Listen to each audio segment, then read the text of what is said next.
Welcome to Solanki study point. Last chapter अपन ने देख लिया था फ्रेंच रिवॉल्यूशन का जो इंट्रोडक्शन है उसके बारे में। अब अपन देखेंगे फ्रेंच रिवॉल्यूशन में जो फ्रेंच रिवॉल्यूशन हुआ उसके सारे जो मेन रीजंस क्या थे, क्या ऐसी सिचुएशन क्रिएट हुई जिसकी वजह से सारा का सारा ब्लास्ट एक साथ हुआ। तो सबसे पहले सबसे बड़ा रीज़न जो अपन देखें वो था वहाँ की सोसाइटी का स्ट्रक्चर। लास्ट चैप्टर में अपन ने पढ़ लिया था स्ट्रक्चर क्या था, एक बार वापस रिवाइज कर देते हैं। Structure of society, society are divided into 3 parts, first state, second state and third state. First state में वो लोग रहते थे जो आपके चर्च वगैरह के जो पादरी होते थे, फादर्स होते थे, उन्हें कहा जाता है that calls clergy. And second state में वो जो किंग और उसकी फैमिली होती थी that call nobility. And third state में क्या होता था, जो भी इन दो के अलावा जो भी अदर पीपल्स जो भी लोग थे, चाहे आपके वो फार्मर हो, लेबर हो, ठीक, छोटे मोटे बिजनेसमैन हो, वो सारे लोग इसमें। और थर्ड स्टेट के लगभग 90% की बात करूं तो लगभग 90% कौन थे, फार्मर्स थे। लेकिन उनके पास उतनी लैंड नहीं थी जितनी कि फर्स्ट स्टेट और सेकंड स्टेट के लोगों के पास, यानी नोबिलिटी और क्लर्जी के पास थी। तो अब देखते हैं हुआ क्या, सिचुएशन कैसे क्रिएट हुई सारी इन तीनों के बीच। तो सबसे पहले मैं बात करूं तो सबसे मेन रीज़न क्या था इनका ब्लास्टिंग का, मेन रीज़न था आपका tax. Tax paying by third state, मतलब ओनली थर्ड स्टेट के लोग ही टैक्स पे करते थे, ना फर्स्ट स्टेट के लोग करते थे ना सेकंड स्टेट के लोगों द्वारा, ओनली थर्ड स्टेट के लोग पे करते थे। मतलब इन दोनों को छूट थी, तो फिर गड़बड़ तो होनी थी। सेकंड क्या था, अच्छा इन ये जो टैक्स जो भी कर रहे हैं वो तो था, उसके अलावा 2 टैक्स देखो बेसिकली कौन से टैक्स थे, एक तो था थाइज और एक था थेल। ये 2 टैक्स थे। थाइज टैक्स की बात करूँ तो ये क्या था, 10% टैक्स ऑफ दियर हार्वेस्ट, मतलब जो भी वो फसल उगाते फार्मर्स, जो भी उनकी खेती होती थी उसका 10% क्लर्जी ले जाते थे सीधा सीधा। उसके अलावा ये टैक्स जो होता था डायरेक्ट टैक्स, मतलब सभी जितने भी वहाँ के सिटीजन्स थे उन सबको देना पड़ता था। अब ये सारी सिचुएशन हुई, उनको बहुत ज़्यादा जो है टैक्स देना पड़ रहा था, कोई तकलीफ नहीं, चल रहा था सिस्टम। लेकिन अचानक क्या हुआ, सब्सटेंस क्राइसिस हो गई, बारिश नहीं हुई, फूड की जो है वो फूड इरेगुलर हो गया।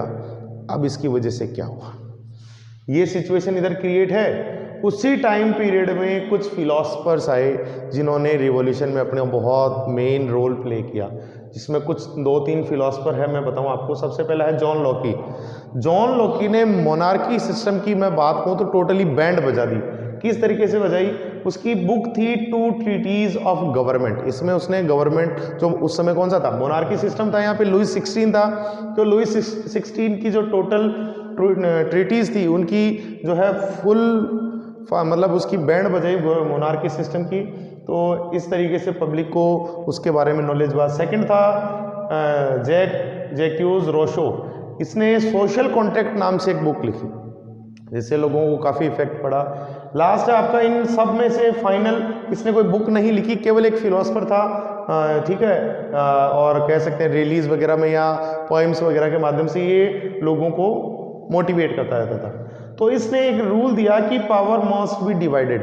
जो पावर्स है मोनार्की सिस्टम में, जो किंग के पास जो पावर है, उस पावर को इक्वली 3 पार्ट्स में डिवाइड कर देना चाहिए, लेजिस्लेचर, एग्जीक्यूटिव और जुडिशरी। इन तीनों पार्ट में इक्वली अगर उनको अपन डिवाइड कर देंगे तो जो है ऐसा जो डिक्टेटरशिप वाला जो माहौल है, मोनार्की की वजह से जो पब्लिक परेशान है, वो सारी सिचुएशन एकदम नॉर्मल हो जाएगी। अब देखो उसकी वजह से क्या होता है। अब फूड क्राइसिस हो गई, फिलोसफर ने ऐसी सारी कहानियां सुना दी, पब्लिक रिवॉल्यूशन की सिचुएशन में क्रिएट हो गई।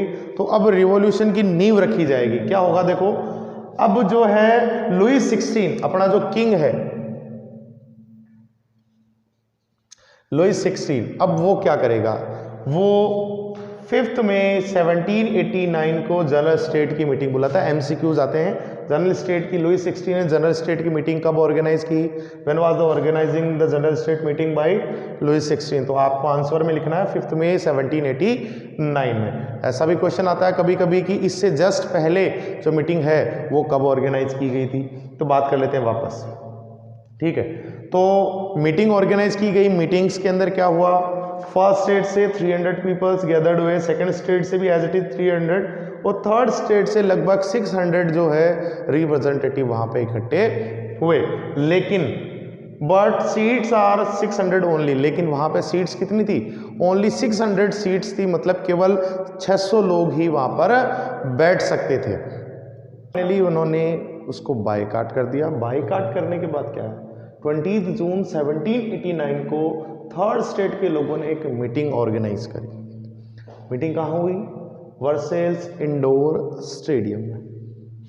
तो अब देखिए क्या होता है, वर्सेल्स इंडोर स्टेडियम में 20 जून 1789 को थर्ड स्टेट की जो पब्लिक है वो इकट्ठी होती है और मीटिंग जो है ऑर्गेनाइज करती है और अपने आप को जो है नेशनल असेंबली डिक्लेयर कर देती, मतलब अपने आप को इंडिपेंडेंट डिक्लेयर कर देती। उसके बाद उनका कॉन्स्टिट्यूशन राइट किया जाता है फ्रांस का। देन वो जो सारा का सारा जो एक काम होता है वो दो लोगों की लीडरशिप में होता है। एक आपको होता है मिराबिन और एक होता है आपका एबिसियाज। एबिसियाज जो है एक बुक भी लिखता है फाइनली, जिसके बाद लोगों को पता चलेगी थर्ड स्टेट क्या था। तो बुक का नाम था व्हाट इज थर्ड स्टेट। तो इस यहाँ से एमसीक्यू जा सकता है, एबिसियाज ने कौन सी बुक राइट करी थी या व्हाट इज थर्ड स्टेट के राइटर कौन है। तो अब ये हो गए अपने सारे रीजन्स रिवॉल्यूशन के, ठीक है। तो अब क्या होता है देखते हैं आफ्टर देन रिवॉल्यूशन, ठीक है। आफ्टर देन रिवॉल्यूशन अपन बात कर रहे हैं 20 जून 1789, ये सारा हो जाता है फिर 14 जुलाई फाइनली। कब होता है? 14 जुलाई 1789 को होता है रिवॉल्यूशन। हो गया, ये सारे अपन ने देख लिए प्री रिवॉल्यूशन क्यों हुआ। अब अपन देखेंगे कि रिवॉल्यूशन होने के बाद उसके क्या इफेक्ट पड़े अगले वीडियो में।